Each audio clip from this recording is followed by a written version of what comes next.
Amakonza njira, Popanda njira.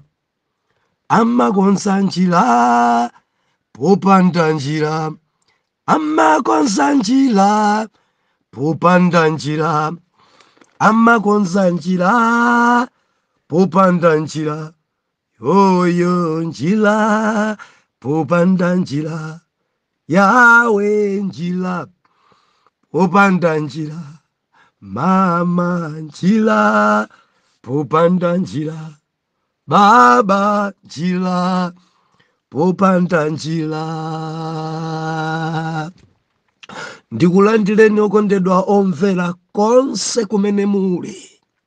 Heneleke chale mtumiki wanu believer lero pa 3 April 2024 ulendo subtopic amakonza njira popanda njira.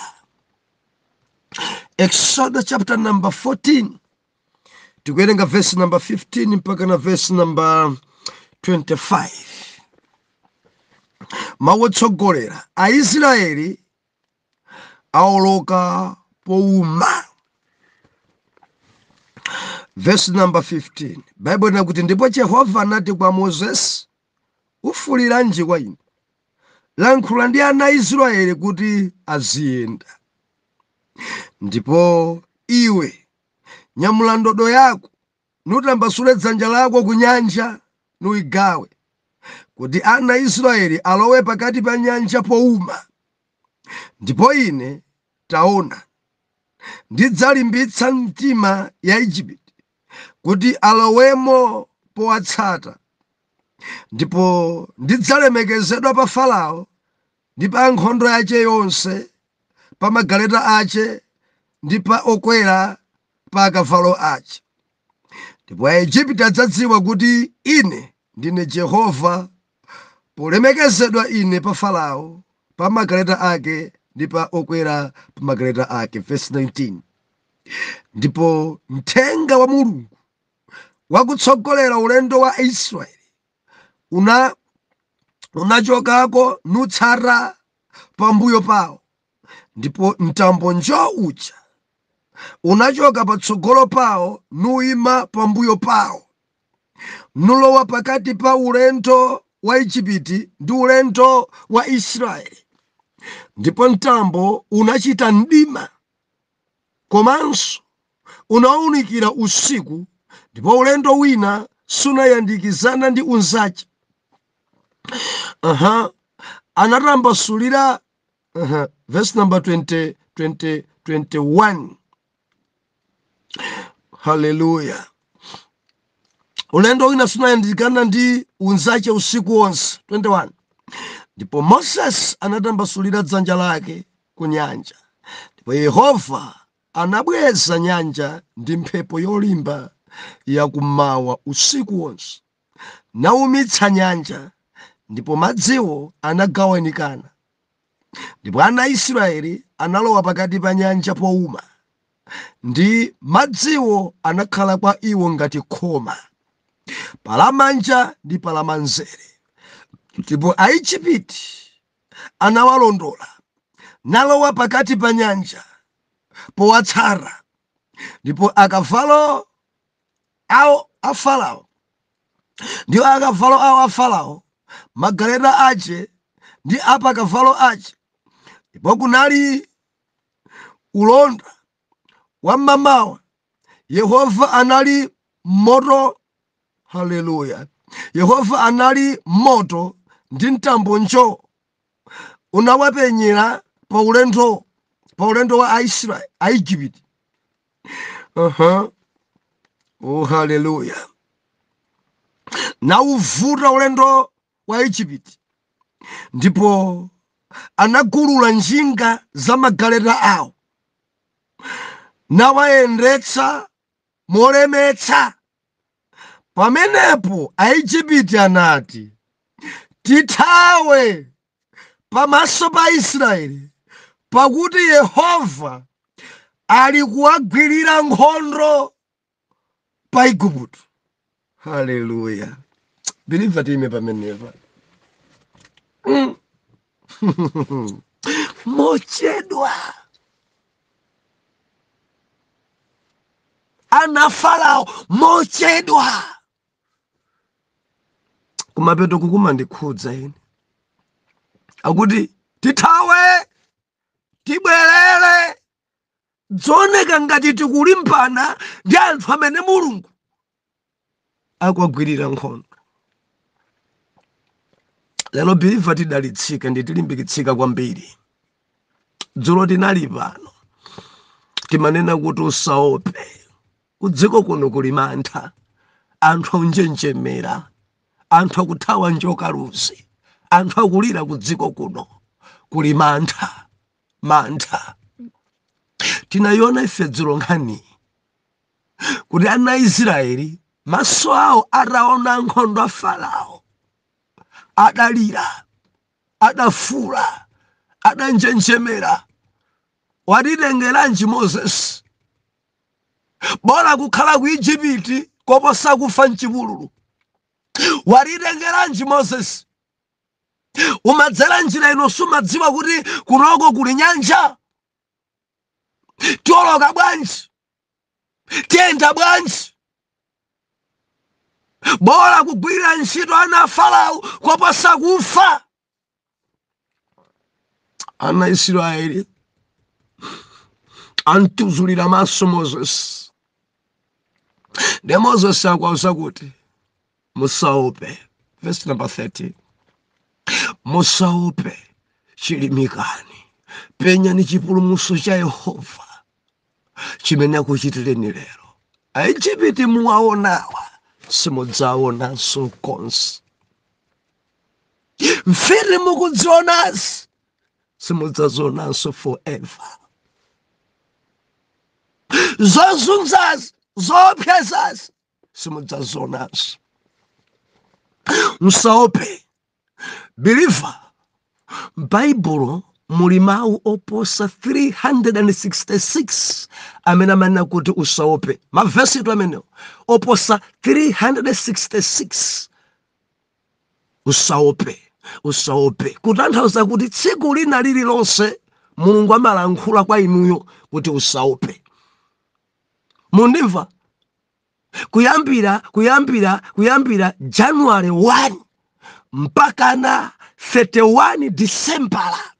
Bible muli verse yonena kuti tsiku lina lililonse usaope, usaope, usaope, usaope, usachite mantha, usaope, usaope, usaope. Kutanthauza kuti Mulungu ali ndife.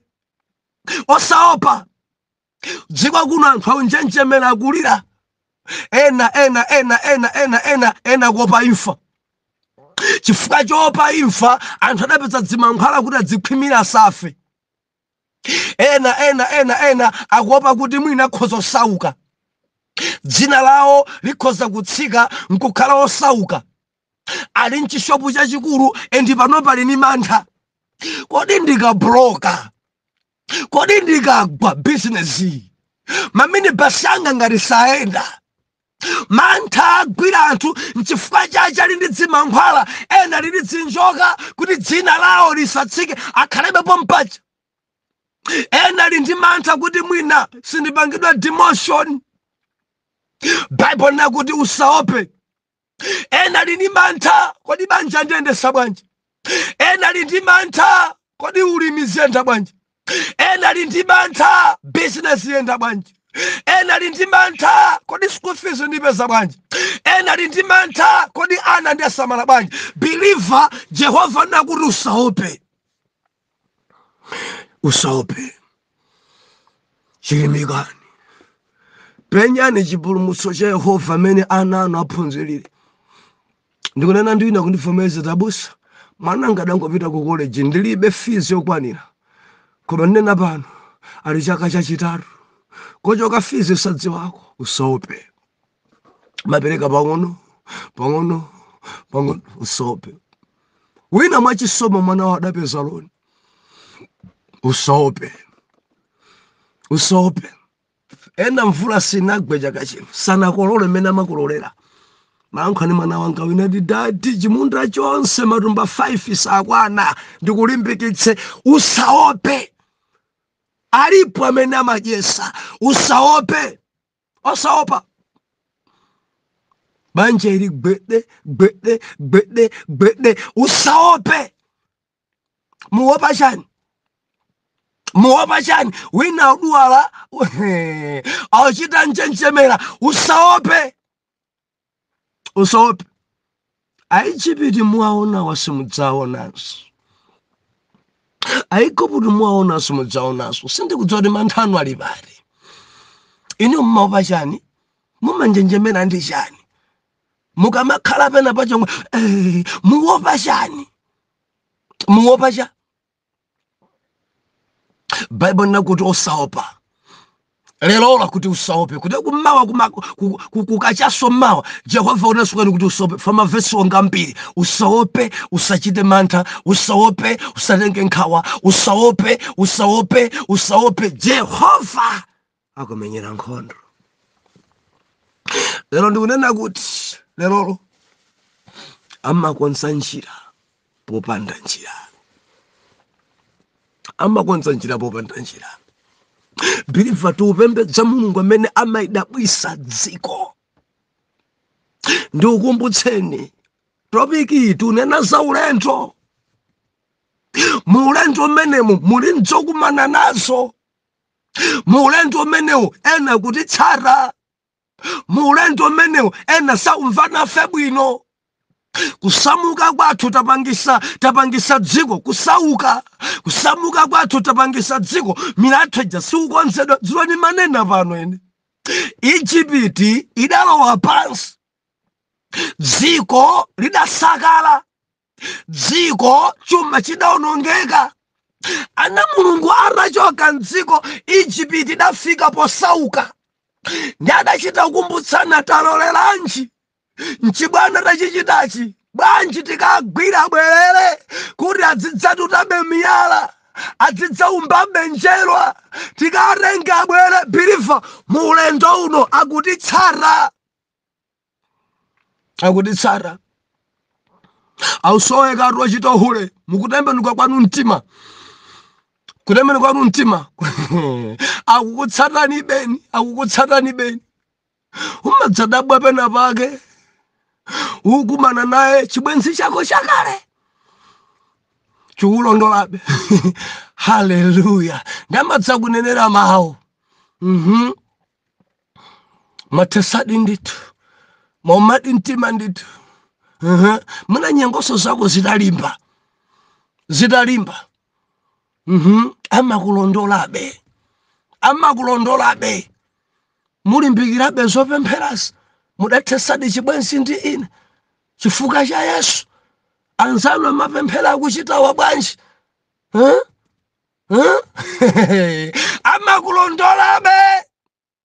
amakulondolabe pena nkumakuonesa miliyoni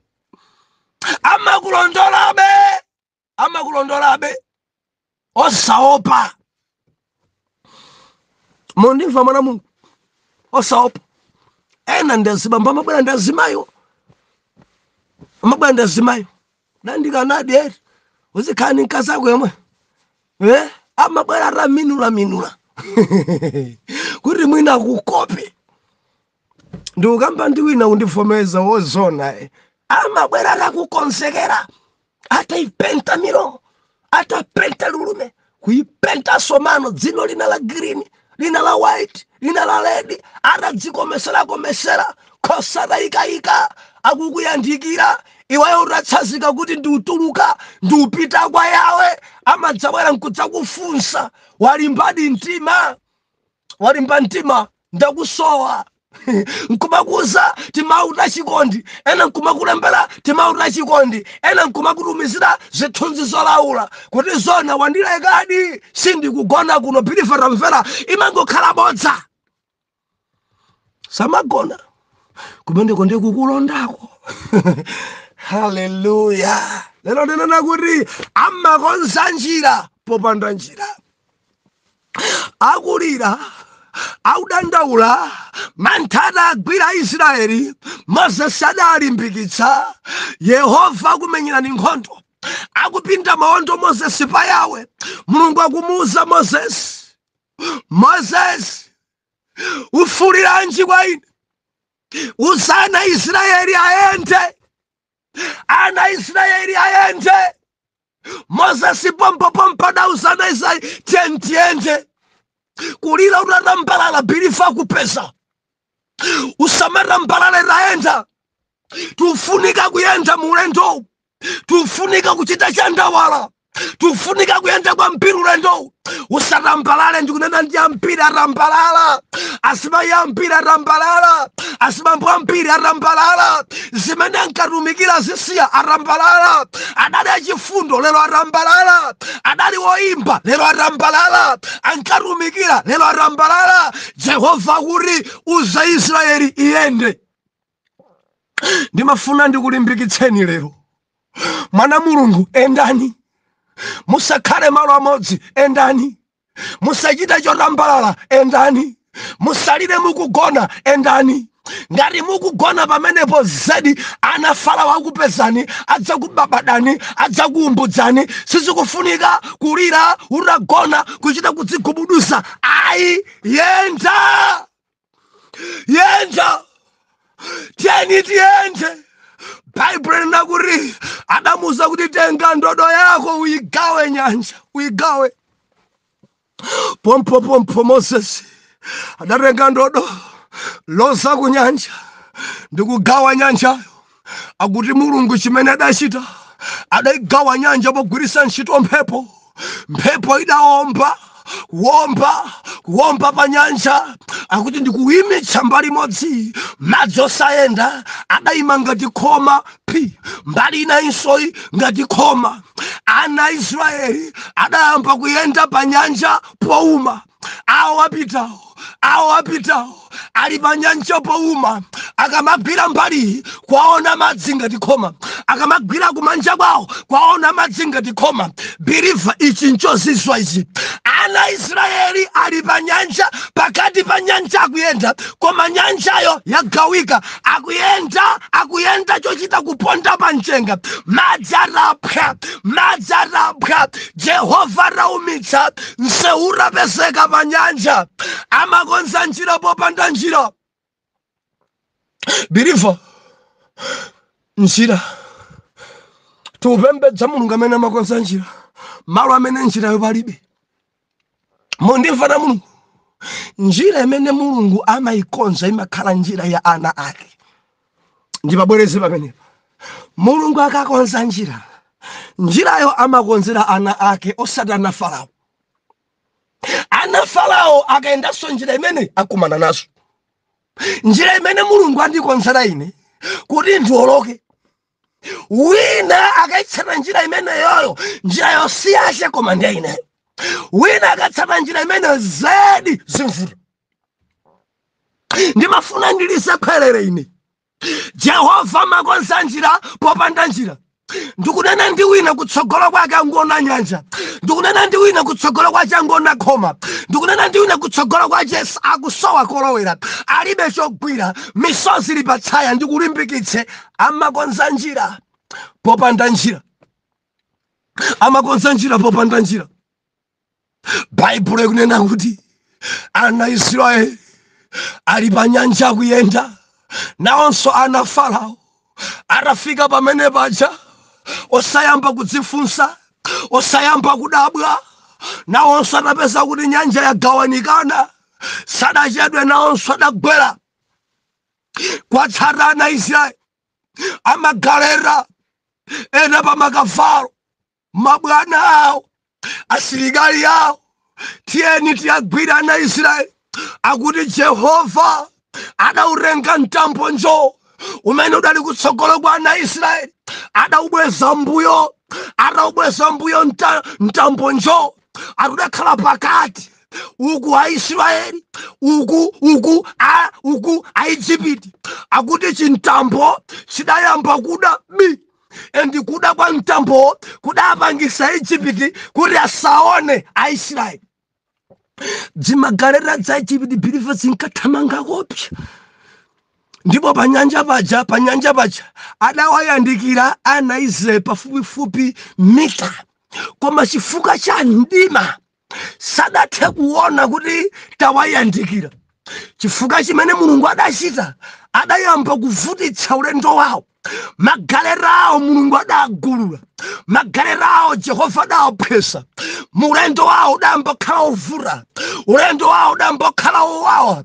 Pang'ono chigalera chavuta. Pang'ono chichanamba chikavalo chavuta. Kuti ayende bwanja tichapwa. China chagululuka. Kena ali pakati pa nyanja zinthu zamba vuta. Baibulo inena kuti ana Farao adazindikira mochedwa kuti tikulimbana ndi mphumba ya Yawe. Ana Farao adazindikira mochedwa kuti ulendo wathu Jehova ayamba kuvutitsa. Bilifa padali mdima. Akanati mdima upalibe. Wina wa Egypt kungolumpha. Mkono wache chokulumpha akadagwira mayala a Muisraeli.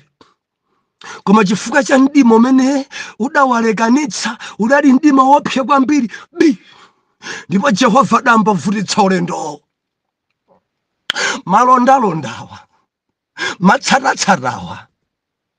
matsaratsarawa ndi ngozi. Inepo ndikuzifunsa pano. Kodi ana Farao sakadayamba kukambirana akuluakulu? Nyanja iyi idayamba kale gawanikana? Sakadayamba kudzifunsa? Nzonadi pali mwambi ukalodzedwa sumanunkha. Sakadayamba kudabwa kuti chibadwireni. Kodi pano padapezeka kale njira? Njira iyi idali ya ana Mulungu. Njira imeneyi idali ya Israeli, osati ya ana Farao. Koma nawonso kudzera njira ya ana Mulungu. Siza kumana nazo magalera kugululuka. Siza kumana nazo akavalo kuchoka. Siza kumana nazo mdima watseka m'maso. Siza kumana nazo ulendo wamba khala ovuta. Ndikutsimikizira Bilifa amene akukulondalonda zache zimvura. Amene akukutsatatsata zache zimvura. Chifukwa njira imeneyi yatsegukira kwa iwe.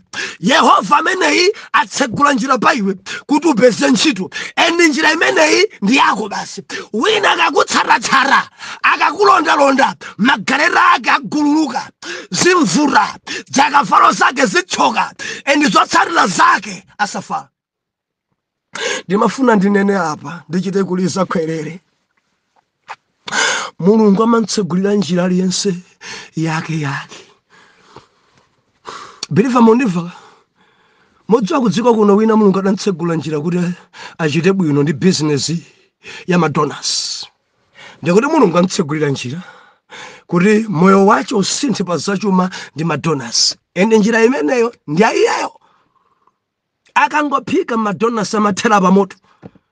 Patsiku amakhoza kutakata madonas mwina 40,000, 60,000. Ndiye wina ukona kuti nzako zikumenda iwonso ayambaso madonas. Sakugona madonas yanu. Ndikunena ndinu mwatsanzira njira yawo.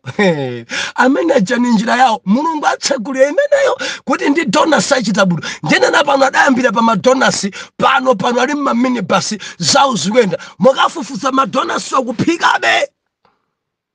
Anthu amachita kwakonda amapirira kunyumba kwawo. Wina akamagula kumene kuja mpakana a 3,000, wina jakagula 2,000. Amangogulira umangothera pa moto. Ali ndi anyamata amene amagulisira oposa 14. Onse amagulisa madonas ama 1,000. Dzwajeka madoka palibe donas imene imagona. Wina wayambaso imene yoyo zotsatira zake chuma chako chikuonongeka. Osamatsanzana.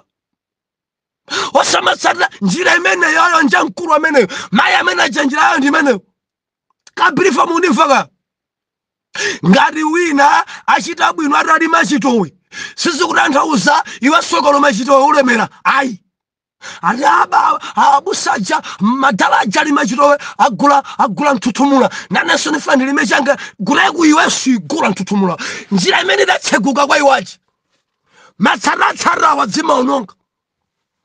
Mundiva amba shopu naneso ya shopu mango dabwa nzako sakupuma kuyambira mama mpaka na madzulo akutakata kumango khala choyimira mufuna cha handufuna chakuti paseni sopa kuti magorosale ndifuna nkaka ndifuna zakuti ndifuna zirenje nzako akugulisa mama mpaka na madzulo ndiye nawasudaka manga pompa ya naneso biliva njira zinzosiyana akantsegulira wina njira yake ya shopu ndi yake mandimvaka. Hallelujah. Wina ngati achita bwino chifukwa choyambisa ministry yake adakwezana ndi azungu mpaka na azungu achadathandiza pano tinena pano alizimagala moto zabwino chifukwa cha ministry ndiye kuti mulungu antsegulira njira imeneyo ndiye ukamati naneso ndiyambise yanga ministry ndiyapeza azungu aku Brazil tamvera malo moto uchita bwino akusaukitsa amadzabwera opanda kanthu kunsonkhano ndi azungu anzako aja mabwera mamiliyoni ndalama izi muyitanitsire anthu ndalama izi mulipira bandi ndalama izi zogulira mbuzi izi mugulire ng'ombe ndalama izi mulipire holo mabiliyoni obwera nawo ochokera nawo kunja ku America kudzapangisa nsonkhano ndi amene wapeza wa Brazil abwera alibe chilichonse transport yokha ndi akamafike nkumata panzanga kujama chita zonse bwana budget ati ndiye matita njira ya nzako si njira yako, njira ya ana Israeli si njira ya Farao, njira ya Moses si njira ya Maijipiti. Kutsarana wina zidzamuonongekera, kutsarana wina zidzamvura, kutsarana wina zidzamsokonekera. Ngati wina dapeza banja chifukwa cho join a praising team, sisi kutanthauza tonse tika join a praising team kuti tikwatidwe. Nzakoyo njira yake idali mene mondivala. Ngati wina apeza banja chifukwa cho vala chitenje, ndiwati ukavala chitenje banja mapezeka nsanga ndenanso ndichiyambe chitenje. Tamvera njira zinzosiyana. Akaitsegula yako ukayenda njira imeneyo, wina akakutsala amaonongeka. Ndikulankhula china chake kwa wina. Believer, tamvera, Mulungu mdima adaupangitsa kwa ana Egypt. Ana Farao kuona sadali kuonanso. Ana Farao magaleta awo adafa. Ana Farao ulendo damba kwa vuta. Ana Farao adayamba kulira kumapeto nkumene nkari. Mene dzikukhaliramu tazindikira kuti Aisraeli akwagwirira nkhondo ndi Jehova. Tiyeni tithawe, tiyeni tibwerere, tiyeni tisatsare mbuyo mwa alendo. Achedwa sangathe kubwerera. Pofuna kubwerera zimagaleta zachoka. Pofuna kubwerera akavalo onongeka, mdima kuwaphimba. Akuti amene ankaona kuwala ndi ana okha Israeli, amene ankaona njira ndi ana okha Israeli. Koma ana Farao maso mudali mdima, maso mudali nkhungu, zawo zidasokonekera. Pa nyanja ulendo wavuta, pa nyanja zinthu zalimba, pa nyanja sizili bwino, pa nyanja zasokonekera. Ukalodzedwa sumanunga. Ndikuganiza kadaganiza pamwamba paja. Akuluakulu, njira damba upeseka kale pa nyanja njira. Teni tibwerere bzathu pano. Mwina akadapulumutsamiwa. Koma adatsata njira siyawo, adatsata njira injana Mulungu. Dziwanda zimene zikukutsata mu njira yako akumana nazo. Chifukwa Mulungu salola mtambo njo ubweresa mbuyo, ndipo mtambo umenewu ubweresa mdima. Zotsatira zake onse kukulondalonda saona bwinobwino. Ena zasindikira zinthu zitaonongeka. Kuti kumfiti zina zafika pona kuti tisamulondenso munthu uyuyu ali Mulungu. Njira napano kumidima uchita kambiana akuluakulu kanyamata kaja kali Mulungu, mzimayi ameneyi ali Mulungu. Ndipo kunena zimenezi zinthu zawo zitaonongeka, magaleta atachoka, zinthu zitasokonekera. Akaitsegula njira pa iwe aitsegula. Muli bwanji apolisi, asilikali muli bwa, aphunzitsi muli bwa, adokotala mulibwa ndikutsimikizireni kuti mufike pamenepo njira imene adatsegula ni Mulungu, kuti muchite bwino njira yanu atsegula Mulungu. Wina akayerekeza kukutsanzirani zinsokonekera. Ndimafuna ndilize kwere. Njira yanga ni njira yanga.